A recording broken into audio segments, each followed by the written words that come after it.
আমন্ত্রণ জানাচ্ছি প্রিয় দর্শক, মানচিত্রের নিয়মিত আয়োজন কথা। আজকে থাম্বেল এবং হেডলাইন থেকে বুঝছেন যে আমি কি বলতে চাচ্ছি, যে বিএনপির বিজয়, ইউনূস কাকা যাচ্ছেন কবে। বিএনপির বিজয় হয়েছে এই নির্বাচনে, যে নির্বাচনই হব আর যেভাবে নির্বাচনই হব, যদি আওয়ামী লীগকে বাইরে রেখে একটা নির্বাচন হয়েছে, এটা একটা অবৈধ নির্বাচন। তারপরও আপনাকে সংসদীয় গণতন্ত্রের হিসাব যদি করতেছেন, আপনাকে মেনেই নিতে হবে যে হ্যাঁ, নির্বাচন হয়ে গেছে, কারণ পরবর্তী কোনো সরকার এসে এই নির্বাচনকে বাতিল ঘোষণা করতে পারবে না। যেমন 96 একটাও পারেনি, 15 ফেব্রুয়ারি ইলেকশন সেম। তো এখানে আপনারা যদি মনে করেন যে বিএনপির বিজয় হয়েছে, সে জায়গায় আমার একটু খটকা আছে কি জানেন, বিএনপি না, আসলে ভূমিধস বিজয় হয়েছে জামাত ইসলামের। এখন আপনারা অনেকে বলতেন ভাই কীরকম ভূমিধস বিজয় হলো, কই থেকে আমি আজগবি খবর আনলাম। জামাত পাইছে মাত্র প্রায় 70 আসন, বিএনপি পাইছে 225-এর উপরে আসন। হ্যাঁ, এখানে হিসাবটা অন্য জায়গায়। যদি আপনাদেরকে একটা ছোট্ট উদাহরণ দেই, তাহলে আপনারা হয়তো একটু বুঝবেন। সেটা আমি আমার এলাকার কথা বলি। আমার এলাকায় 4টা ভোট কেন্দ্র, 2টা পুরুষ 2টা মহিলা ভোট কেন্দ্র। বর্তমানে সেখানে প্রায় 14 থেকে 16 হাজার ভোটার আছে। আর 1991 সালে এখানে ভোটার ছিল 6.5 কি 7 হাজার। তো 1991 সালে দেখা গেল যে আওয়ামী লীগ বিএনপির ভোটে বিএনপি পেয়েছিল 3.5 হাজার, আওয়ামী লীগ পেয়েছিল 650। ভোটের হিসাব, তার মানে বুঝেন এবার ওইটা কি পরিমাণ বিএনপি অধ্যুষিত একটা এরিয়া।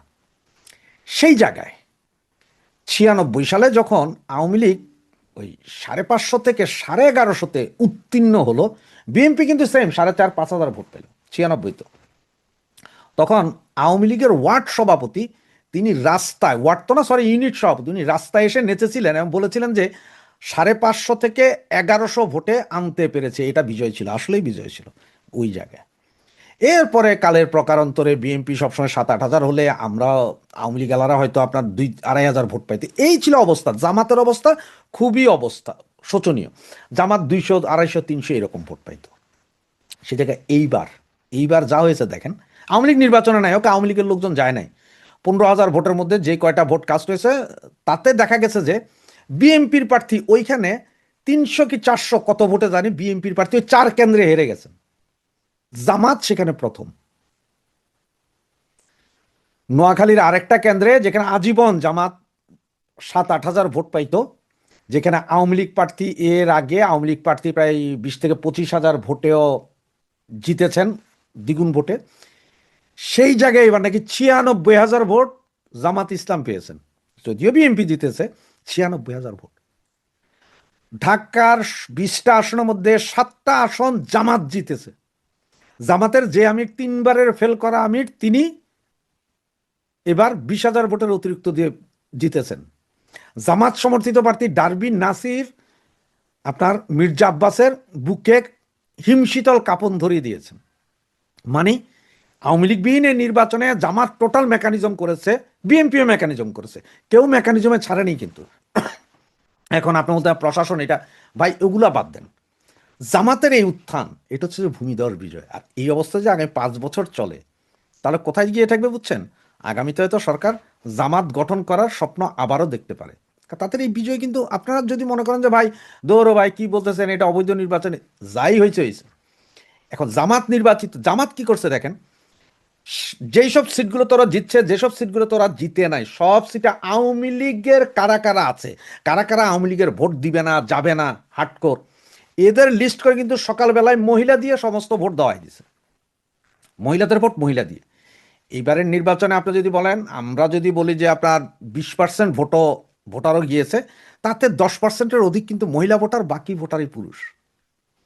এখন পুরুষ ভোটারদের মধ্যে বিএনপি এমন এমন কিছু আসন আছে যেটা আমি জানি, যে সেখানে নির্বাচনের আগের দিন বিএনপি 800, 500, 1,000 করে দিয়ে ভোট টেনে নিয়ে যেতে হয়েছে কেন্দ্রে। সেক্ষেত্রে জামাত যে দেয়নি তা না, জামাতও অনেক জায়গায় 1,000, 1,500, 2,000 টাকা করে ভোট কিনে নিয়ে গেছে। যদি আওয়ামী লীগ থাকতো, এটা তো আরো টাফ হইতো সবার জন্য। সেখানে কে জিততো কে হারতো সেটা হচ্ছে পরের কথা, কিন্তু ইলেকশনটা আরো টাফ হয়ে যেত। তারপরে এই অবস্থায়ও বিএনপিকে ভোট কিনতে হয়েছে, জামাতকে তো কিনতেই হয়েছে। বা জামাতের খুব বেশি কিনতে হয়নি, কিন্তু জামাতে তো নির্দিষ্ট কিছু লোক আছে যারা জামাতকেই দিবে, বিএনপিরে কিন্তু এটা বিএনপির এখন বোধোদয় আছে। বিএনপির যে সমস্ত এমপিরা হয়েছেন, তারা নিজেরাই জানেন যে কোথায় কি দিয়ে কিভাবে এসেছেন। তাদের মাথায় এখন থাকা উচিত যে কি অবস্থাটা। তাহলে আগামী অদূর ভবিষ্যতে কি হবে এটা যদি বিএনপি অনুভব করতে পারেন, তাহলে বিএনপি কিন্তু এবার সেই কাজটাই করবেন। এখন কিন্তু হয়েছে কেন দেখেন, তার কারণ হচ্ছে যে গত 17 মাসে বিএনপিকে পুরো লেজে গোবরে করে দিয়েছিল জামাত এবং এনসিপি বাহিনী। এই যে কয়দিন আগেও ঢাকা ইউনিভার্সিটিতে, হ্যাঁ, তারা এক আমার ডট ডট বইলা যেসব সাদিক কায়েম তাদের মিছিল মিটিং অমুক তমুক এইসব, এগুলো সবাই দেখছেন। আজকে এখন মিছিল করতে বলেন দুইটা, এখন আর করবে না। তো এখন বিএনপি এইভাবে যে বিএনপি গেছে, বিএনপিকে ডোনেট করেছে অনেকে, অনেক নেতা কর্মী অনেকেই ডোনেট করেছে বিএনপি, তারপরে বিজয় হয়েছে, সেটা ওকে। কিন্তু বিএনপিকে বিজয়ীতে অনেক কাঠখড় পোড়াতে হয়েছে। সেই ক্ষেত্রে জামাত, তো জামাতের এই সত্যের আসন, এটা কিন্তু অ্যালার্মিং। আজকে আবার আপনারা দেখলেন যে পঞ্চগড়ে আওয়ামী লীগের একটা অফিস, বিএনপির বিজিত এমপি উনি তালা খুলে দিয়েছেন। বিপুল আসনে সারা বাংলাদেশের সরকার গঠনের পথে এই প্রথম মুহূর্তে উপজেলা সভাপতি জাগলাট ইউনিয়নের সাবেক আপনার চুপ থাকেন কি চেয়ারম্যান জননেতা জনাব আবু দাউদ প্রধান, তিনি প্রথমেই যে কাজটি করেছেন বাংলাদেশ আওয়ামী লীগের প্রতি তথা আওয়ামী লীগের তৃণমূল পর্যায়ের নেতা কর্মীদের প্রাণের যে সংগঠন আমাদের জাগলাট ইউনিয়ন আওয়ামী লীগকে তিনি আজকে তালামুক্ত অবমুক্ত করেছেন। সেই যারা এই দেশটাকে পাকিস্তান বানাতে চেয়েছিল, যারা বাংলাদেশের স্বাধীনতার পক্ষের প্রতিটি দলকে নিশ্চিহ্ন করার চিন্তা ভাবনা করে বাড়িতে অফিসে হামলা করে বন্ধ করে রেখেছিল, সেই অফিস আজকে প্রথমেই তিনি চাকলাট ইউনিয়ন আওয়ামী লীগ অফিস অবমুক্ত করলেন। চাকলাট ইউনিয়ন আওয়ামী লীগ সহ সকল অঙ্গ সহযোগী সংগঠনের পক্ষ থেকে তিনার কাছে আমরা কৃতজ্ঞতা প্রকাশ করছি। সেই সাথে আগামী দিনে যে কোনো মিছিল মিটিং আন্দোলন সংগ্রাম স্বাধীনতার সপক্ষের সকল উন্নয়নের ক্ষেত্রে আমরা না আওয়ামী লীগ না বিএনপি না জাতীয় পার্টি সকলে ঐক্যবদ্ধ হয়ে স্বাধীনতা বিরোধীদের পক্ষে থাকবো এবং ঐক্যবদ্ধের ভিত্তিতে উন্নয়নমূলক ইউনিয়নের উন্নয়নের আহ্বান জানিয়ে আমি আমার কথা শেষ করছি। ধন্যবাদ সবাইকে। সারা বাংলাদেশে আমরা সাদা চোখে সব সময় দেখেছি যে ঘর বাড়ি আগুন ধর পাকড় মাইট ধৈর সব বিএনপি করেছেন, মামলাগুলো সব বিএনপি করেছেন। আর জামাত কিছুই করেনি। অনেকের কাছে ছিল যে জামাত সুফি সাহেব না। আসলে ঘটনাগুলো আমি বারবার আমার ভিডিওতে বলেছি, জামাত পেছন থেকে কলকাঠি নেড়ে সবকিছু করিয়েছে। বিএনপি পাগল, এই যে আওয়ামী লীগের ভিতরে কতগুলো পাগল আছে না, যাইয়া সব করছে আর পেছন থেকে ভিডিওটা করে আপনাদের আমার কাছে ছেড়ে দিয়েছে, আমরা চালিয়ে দিয়েছি। আমাদের ভিতরে যখন এখনো গুপ্ত আছে জামাত, বিএনপির ভিতরেও গুপ্ত জামাত আছে। আবার এখন দেখবেন খোলস ছেড়ে, ইঁদুরের গর্ত ছেড়ে আমাদের কিছু প্রধান নেতা ওরা বেরিয়ে আসবে, আস্তে আস্তে বেরিয়ে আসবে। দেখবেন 72 ঘন্টার ভিতরে অনেক নেতারই চেহারা দেখতে পারবেন, ফেসবুক ওপেন করবে। এই হচ্ছে যে ইলেকশন। আর এখন কি হবে, এখন আসলে যাই হবে, মন খারাপের দরকার নেই আওয়ামী লীগ। দেখেন আপনার গত 17 মাস যেভাবে ছিলেন এখনো সেভাবে থাকবেন। এখন হয়তো একটু সুবিধা হবে কি জানেন, অনেকেই হয়তো বাড়ি ঘরে ফিরে যাবেন, থাকতে পারবেন, মামলা আপনাদের উঠবে না ভাই, জামিনও হবে, কিছু কিছু নতুন নতুন মামলাও খাবেন, কারণ কোনো গ্যাঞ্জাম হইলে মামলা খাবেন নতুন নতুন, যেটা অতীতে আমরাও করেছি, এখন ওরাও করবে সেম। আবার কোনো ইলেকশন আসলে না, সিটি কর্পোরেশন ইলেকশন আসলে গণহারে মামলা খাবেন, গণহারে ওই মামলাগুলোতে আপনাদের অ্যারেস্ট করা হবে যে কোনো নির্বাচনে, এটা সবাই জানেন। যে আমরা আগেও দেখেছি যে আমাদের আমল ওই গত 17 বছরও আমরা দেখেছি যে কোনো ইলেকশনের সময় আমরা মুরগি চুরির মামলাও দিতাম। এখন আপনারা বলতেন ভাই এটা মিথ্যা কথা। না ভাই, এটা আমার ক্ষেত্রে আমি বলবো সত্য কথা। আচ্ছা, আমারই এক ভাই বন্ধু যিনি আমার সাথে একসাথেই ব্যবসা করতেন বাংলাদেশে, সেটা 2001 সালের কথা বলছি। আমরা 88 থেকে 1 সাল পর্যন্ত ব্যবসা করছি, আমি 2000 সালে চলে আসছি। নিপাট ভদ্রলোক, মাত্র থেকে এসেছেন, জাপান থেকে এসে উনি আমাদের সাথে ব্যবসা করতেন। কোনো দলীয় বাজি ছিল না ওনার। যা ভাইরা ছিলেন, ভাইরা না সরি, এই ওনার ওয়াইফের বড় ভাই, উনি ছাত্রলীগের বোনাফাইড একজন মেম্বার, ডাক্তার। তো ওনাকে অযথা 6টা মামলাতে আসামি করলেন। তার কারণ হচ্ছে কি, উনি বিএনপির লোকজনের সাথে চলতেন। হ্যাঁ, ভালো লাগতো ওনার চলতেন, কিন্তু সারাক্ষণ ব্যবসা আমাদের সাথে করতেন, কোনো তর্ক বিতর্ক ছিল না, আমরা হাসাহাসি করতাম সব বন্ধু বান্ধবের মতো। উনাকে মামলা দিয়ে ঢুকানো হইল। তো এটা আমি একটা উদাহরণ দিলাম, 100 উদাহরণ দিতে পারবো। এরপরও ঠিক ছিল সব। আর এইবারের যেগুলো হয়েছে, এটা যেমন বিএনপির একটা ক্ষোভ ছিল, আমাদের উপর পেছন থেকে আগুনটা দিয়েছে কিন্তু জামাত, তাদের কারণে আজকের এই অবস্থা। তো এটাই বললাম যে আপনারা কোনো কিছু, এখন প্রশ্ন হচ্ছে যে এই যে তারেক জিয়া তো জিতলেন, আর তারেক জিয়া যে জিতে আসলেন, তারেক জিয়া নির্বাচন কমিশনার বলেছিল শুক্রবারে গ্যাজেট করবে। তো আজকে যদি গ্যাজেট নাও করতে পারে, আগামীকাল তো গ্যাজেট করতে পারবে না, আগামীকালও করলে না, রোববারের ভিতরে গ্যাজেট 100%। আগামী 2 দিনের ভিতরে আপনাকে সরকার গঠন করে ফেলতে হবে। নির্বাচন কমিশন চাইলে এগুলো হবে। তাইলে মার্চ মাসের 11 তারিখ ডাক্তার ইউনূস সাহেব জাপান যাবেন কোনভাবে? উনি যে আগে ডিক্লেয়ার দিলেন মার্চের 21 তারিখ ডাক্তার ইউনূস সাহেব জাপানে যাবেন ওই রাষ্ট্রীয় সফর। এখন উনি কি ব্যক্তিগত সফর করবেন না রাষ্ট্রীয় সফর করবেন, সেটা হচ্ছে যে এখন কথা। তা নাহলে উনি এইসব ঘোষণা দিলেন কিভাবে? আবার এতদিন আমরা যদিও বলি যে ডাক্তার ইউনূসের একটা ইচ্ছা ছিল যে উনি রাষ্ট্রপতি হবেন, এখন তারেক কি সেটা মেনে নিবে? কারণ আমার মনে হয় না, বিএনপিও আশা করেছিল যে 200 আসনের উপরে পাবে, 225-30 আসন পাবে, সেটা বিএনপিও আশা করেনি। বিএনপি হয়তো আশা করেছিল যে 150 বা 160 এরকম পাবেন, সেটা হইলে হয়তো একটা জাতীয় সরকার মরকার কথা ছিল, কিন্তু এখানে তো 225-30 আসনের উপরে। আচ্ছা, যে 8জন স্বতন্ত্র আছে, রুমিনা ফাহান টাহান সহ, এরা সব বিএনপিতে চলে যাবে, এটা আপনি লিখে রাখতে পারেন, না সবাই যাবে। তো বিএনপি তো একক সংখ্যাগরিষ্ঠ দল। এখন আবার ওনারা জিতাইলো কাকে? হাঁ ভোটকে। তা হাঁ ভোট জিতায় যদি সংসদে আনতে হয়, তাহলে তো আবার তারেক জিয়ার সমস্যা আছে, উনি কি চেয়ারম্যান থাকবেন, মন্ত্রীও থাকবেন? তাও তো পারবেন না। তো এগুলো নিয়ে তো একটা বিশাল কাণ্ডকর্ম আছে, সেটা আমরা আস্তে আস্তে বুঝবো যে কিভাবে তারেক জিয়া আপনার সামনের দিকে এগিয়ে যায়, বিএনপির এমপিরা কিভাবে থাকে, বিএনপির এমপিরা কি সেই অতীতের মতোই, অতীত বলতে আমি গত 30 বছরের কথা বলছি, আওয়ামী লীগের 17 বছর, তার আগে বিএনপি, তার আগে আওয়ামী লীগ, তার আগে বিএনপি, ওই ধরনের চলবেন, নাকি এখন অন্য কিছু দেখাবেন? কারণ তারেক জিয়া 17 বছর বিদেশ থেকে গেছেন, উনি এখানে থেকে অনেক কিছুই শিখেছেন। এটা আপনারা যদি বলেন যে ভাই না না না না না, আমি এটা মানবো না, তার কারণ হচ্ছে কি জানেন, আমি দীর্ঘ 25 বছর থাকার পর আমিও এখন দেশে গেলে অনেক সময় আমি রাস্তার উপর দাঁড়ায় থাকি, যে সিগন্যাল পড়বে আমি রাস্তা ক্রস করবো, গাড়ি দাঁড়াবে, কিন্তু পরবর্তীতে যখন হুঁশ ফিরে তখন দেখি যে না, এটা হয়নি। বাজারে গেলে আমি দামাদামি করতে পারি না, কারণ এখানে তো সব আমরা দামাদামি ছাড়া কিনি। হয়রাজ দেখা যায় আমি 800 টাকা দিয়ে ইলিশ মাছ কিনলে আরেকজন 400 টাকা দিয়ে কিনে গেছে, আমার কিন্তু ঠকাই দিছে। তারেক যে এগুলো দেখে গেছেন, শিখে গেছেন, বুঝে গেছেন। এবং যারা এতদিন চরম অপমান করছেন সেই জামাতে ইসলাম, আজকে আবার তারা নির্বাচন কার সাজিয়েছে, অমুক তমুক, কার সাজি কি নির্বাচন করে নাই? পুলিশে কত লোক আছে, তারপরে সচিবালয়ে কত লোক আছে, এগুলো সব আস্তে আস্তে একের পর এক তুলে দিব, যাতে বিএনপি বুঝে যে কারা কারা জামাতের ছিল, কাদের সাথে কি করা উচিত, এটা যাতে বিএনপি বুঝে, এবং কিভাবে দেশটাকে ওনারা আমাদের কথাগুলো একটু শুনে, যদি 2-1টা শব্দ যদি আমাদের ওনাদের কাছে ভাল লাগে, নিতে পারেন আমাদের কাছ থেকে, বুঝতে পারেন। কারণ এখনই সমালোচনা একেবারে বিএনপি এই ডুবাই ফেলবে, ওই মেরে ফেলবে, ওগুলা বলবো না, সমালোচনার সময় আছে, কি হয় দেখি। আসসালামু আলাইকুম রহমতুল্লাহি ওবরকাতুহ। সম্মানিত দর্শক, সকল জল্পনা এবং কল্পনার অবসান ঘটিয়ে শান্তিপূর্ণভাবে ত্রয়োদশ জাতীয় সংসদ নির্বাচন অনুষ্ঠিত হয়ে গেল।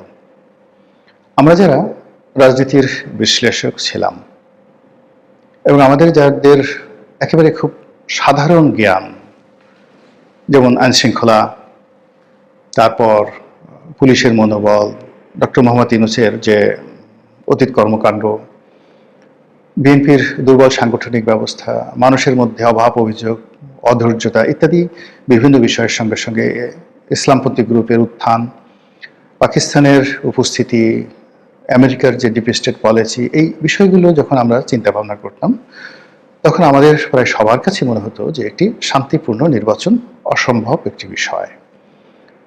2 নম্বর হলো যে এই নির্বাচনে বিশৃঙ্খলা হতে পারে এবং এই নির্বাচনে ভোটার উপস্থিতি ভালো হবে না। 3 নম্বর হলো যে আওয়ামী লীগ এখানে কী ধরনের আচরণ করে তার উপরে অনেক কিছু নির্ভর করে। তো এই কথাগুলো আমরা বলতাম, অনেকেই বলতাম, আমিও বলতাম, কিন্তু তার সঙ্গে সঙ্গে আমি আবার অন্য কথাগুলো বলতাম, যে কথাগুলো ছিল যে নির্বাচনে মিরাকেল কিছু ঘটে যেতে পারে, আমাদের দেশে প্রায় মিরাকেল কিছু ঘটে। 2 নম্বর হলো যে আমি আরেকটা বিষয় বলতাম, যে দেশের মানুষের যে মন মানসিকতা, শেখ হাসিনা গত 15টি বছর ধরে বিভিন্ন মানুষকে প্যাদানি দিয়ে পিটিয়ে পুটিয়ে যেভাবে মানে তাদেরকে ভিতর সন্তুষ্ট করে তুলেছে, ফলে এই শরীর নিয়ে, মন নিয়ে, ব্যাকবোন নিয়ে ঝগড়াঝাটি করা, গন্ডগোল করা, কারোর সঙ্গে হ্যাচিংয়ে যাওয়া, এটি প্রায় অসম্ভব বিষয়। 3 নম্বর হলো যে তরুণ ভোটার যারা জেএনজি, যারা ভোট দেয়নি, এবং নারী ভোটার যারা আছে, তারা ভোট কেন্দ্রে যদি উপস্থিত হন তাহলে সেই ভোটের সমস্ত ফলাফলগুলো উল্টে যাবে। এর কারণ হলো যে আমাদের তরুণ জেনারেশন যাদের বয়স 30 বছরের নিচে, আমি মানে গত 15 দিন যাবতীয় প্রায় টক শোতে বলছি যে এদেরকে আমরা রিড করতে পারছি না। আমরা যে কথাগুলো বলছি সেগুলো হলো আমাদের দেশে যে ট্র্যাডিশনাল নির্বাচন রয়েছে এবং নির্বাচনের সময় যে পরিবেশ পরিস্থিতি হয় এবং ঐতিহ্যগতভাবে আমাদের দেশের মানুষ যে ধরনের অ্যাক্ট করে রিয়্যাক্ট করে, আমরা শুধুমাত্র সেই বিষয়গুলো নিয়ে বলেছি যে নির্বাচনে ভোটার উপস্থিতি কম হবে। কিন্তু প্রায় 4.5 কোটি তরুণ ভোটার বা সম সংখ্যক নারী ভোটার, তারা এই সময়টিতে কি করবেন?